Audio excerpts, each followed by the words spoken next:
रात का दूसरा पहर। घड़ी की सुई 12 बजे के पार जा चुकी है। दूर कहीं से कुत्तों के रोने की आवाज आ रही है और इसी सन्नाटे को चीरती हुई एक ट्रेन छुक छुक करती हुई रामपुर स्टेशन के प्लेटफॉर्म पर आके रुकी। स्टेशन इतना सुनसान है कि अपनी सांस की आवाज भी डरा दे। ट्रेन से एक ही मुसाफिर उतरा, आर्यन। उसके दोनों हाथ खाली हैं और वो बहुत परेशान दिख रहा है। उफ, कमर तो एकदम अकड़ गई है। ससुरा, ये ट्रेन अगर ठीक टाइम पे आता तो हम और पहले आ जाता यहाँ। अब अगर ये जेब में रखा दवाई का पैकेट सब ठीक ठाक डिलीवरी हो गया तो शांति से घर लौट पाऊंगा। हे भगवान, बस आज का रात पार करा दो।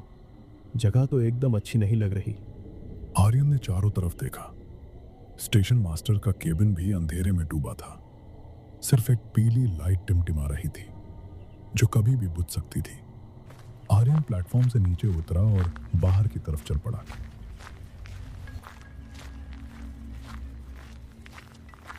बॉस भी ना कहाँ कहाँ भेज देता है। बोला था स्टेशन के बाहर बैलगाड़ी रिक्शा सब लाइन लगा के खड़ा रहेगा। यहाँ तो एक परिंदा भी नहीं दिख रहा। अब सूरजपुर गांव कैसे जाऊंगा? स्टेशन से बाहर निकलकर आर्यन कच्ची सड़क पर चलने लगा। कोहरा इतना घना था कि रास्ता साफ नहीं दिख रहा था। तभी उसे थोड़ी दूर एक लालटेन जलती दिखाई दी। पास जाने पर पता चला कि वो एक पुरानी चाय की दुकान है। एक आदमी बेंच पर बैठा था। आर्यन उसके पास गया।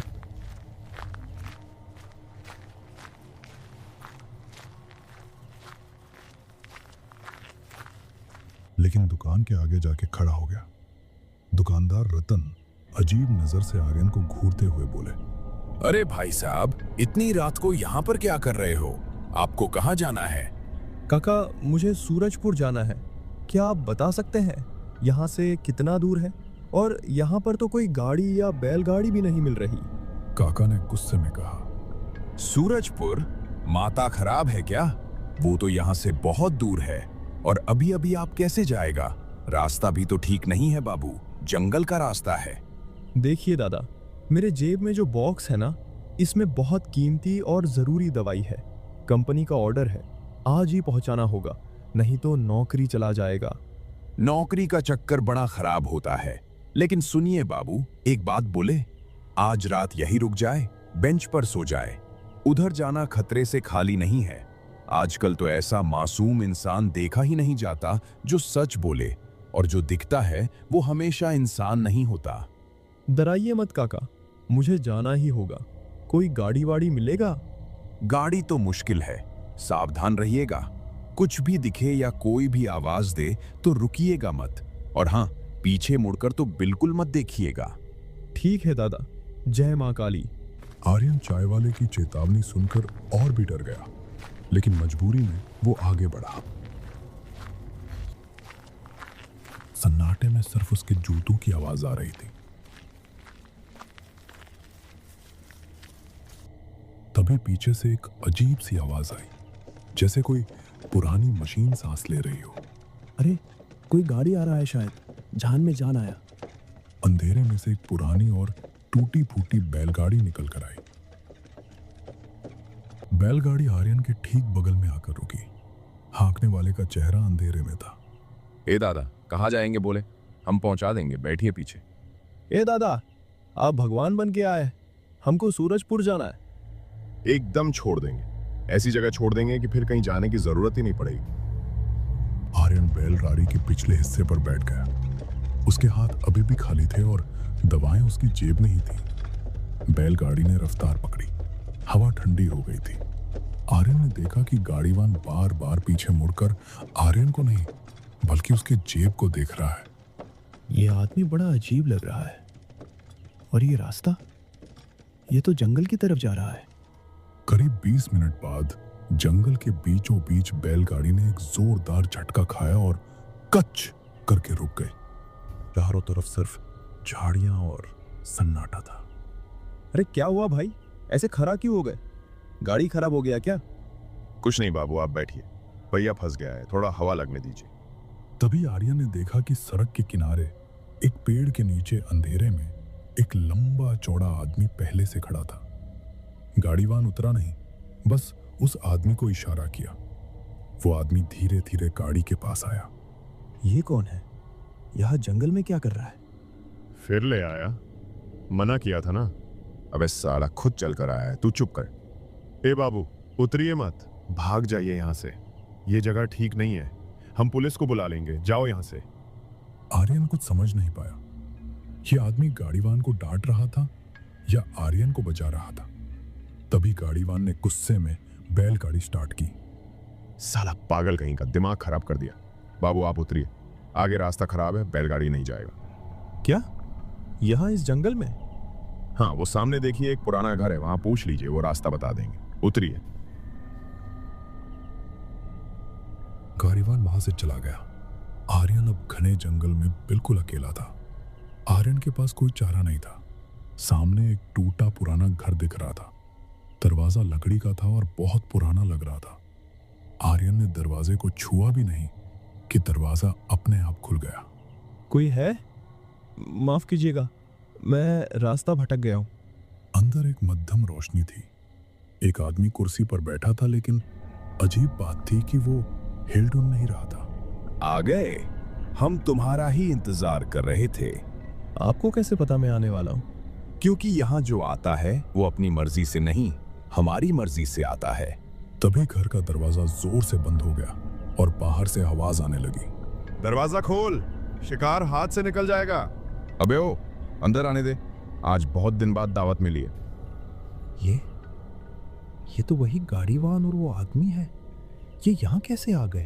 तभी आर्यन ने देखा कि दरवाजा खुला नहीं, बल्कि वो दोनों आदमी, भोलू और कालिया, दरवाजे के आर पार होकर अंदर आ गए। उनके पैर जमीन पर नहीं थे और जो कुर्सी पर बैठा आदमी था वो गायब हो गया। देखते ही देखते उन दोनों का रूप बदलने लगा। उनका चेहरा पिघलने लगा, आंखें अंगारे जैसी लाल हो गई। भोलू ने अपना हाथ ऊपर उठाया और बिना आर्यन को छुए जादू से आर्यन को हवा में उठा दिया। आर्यन का शरीर हवा में खिंचने लगा। उसे लगा अब उसकी हड्डियां टूट जाएंगी।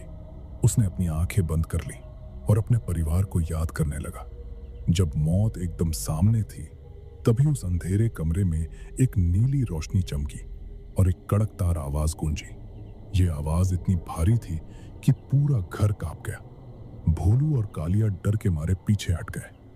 आर्यन धड़ाम से जमीन पर गिर पड़ा। वहां रोशनी के बीच एक साया उभरा। उसने पुलिस की वर्दी पहनी थी। उसके सीने पर नेम प्लेट चमक रही थी, इंस्पेक्टर विजय। उसके हाथ में कोई बंदूक नहीं थी, बस उसकी हथेलियों से तेज ऊर्जा निकल रही थी। विजय, तुम फिर आ गए। जब तक मैं यहाँ हूँ किसी बेगुनाह को हाथ नहीं लगाने दूंगा। तुम दोनों का खेल खत्म। नहीं, ये हमारा इलाका है, मारो इसे। दोनों भूत इंस्पेक्टर की तरफ लपके, लेकिन इंस्पेक्टर विजय ने बस अपना हाथ आगे किया। उनके हाथ से एक तेज शॉकवेव निकली। वो दोनों भूत हवा में ही जलने लगे और चीखते हुए दीवार के पार फिक गए। कमरे में शांति छा गई। इंस्पेक्टर आर्यन की तरफ मुड़े। उनका चेहरा धुंधला था, लेकिन आंखों में सुकून था। डरो मत बेटे, अब तुम सुरक्षित हो। सो जाओ, बस सो जाओ। आर्यन की आंखों के सामने अंधेरा छा गया और वो बेहोश हो गया। हे दादा उठिए। किसी की आवाज से आर्यन की आंख खुली। सुबह हो चुकी थी। वो उसी चाय की दुकान की बेंच पर लेटा था जहां वो कल रात सबसे पहले रुका था। चाय वाला रतन उसे हिला रहा था। भूत, वो बैलगाड़ी वाला, वो घर, इंस्पेक्टर। शांत हो जाइए बाबू, आप बेहोश थे। मैंने आपको सुबह में दुकान के सामने गिरे हुए देखा। दादा, वो सपना नहीं था। वो लोग मुझे मारने वाले थे, लेकिन एक पुलिस वाले ने बचाया। नाम था विजय। इंस्पेक्टर विजय? इसका मतलब उन्होंने आपको बचा लिया। बाबू, 10 साल पहले यहाँ भोलू और कालिया नाम के 2 अपराधी थे। वो लोगों को अगवा करके मार डालते थे। इंस्पेक्टर विजय ने उन्हें पकड़ने की कोशिश की, पर उन गुंडों ने इंस्पेक्टर को उसी पुराने घर में आग लगाकर मार दिया था। लेकिन मरने से पहले इंस्पेक्टर ने कसम खाई थी कि वो इन शैतानों को छोड़ेंगे नहीं। वो खाकी वर्दी वाला फरिश्ता आज भी लोगों को बचा लेता है। आर्यन ने अपनी जेब में दवाएं देखी और पैकेट को कस कर पकड़ा। उसकी जान बच गई थी। दादा, मैं चलता हूँ। अब जिंदगी में कभी शॉर्टकट के चक्कर में नहीं पड़ूंगा। आर्यन ने स्टेशन की तरफ दौड़ लगा दी। ट्रेन की सीटी बजी और आर्यन की जिंदगी की गाड़ी फिर से पटरी पर लौट आई।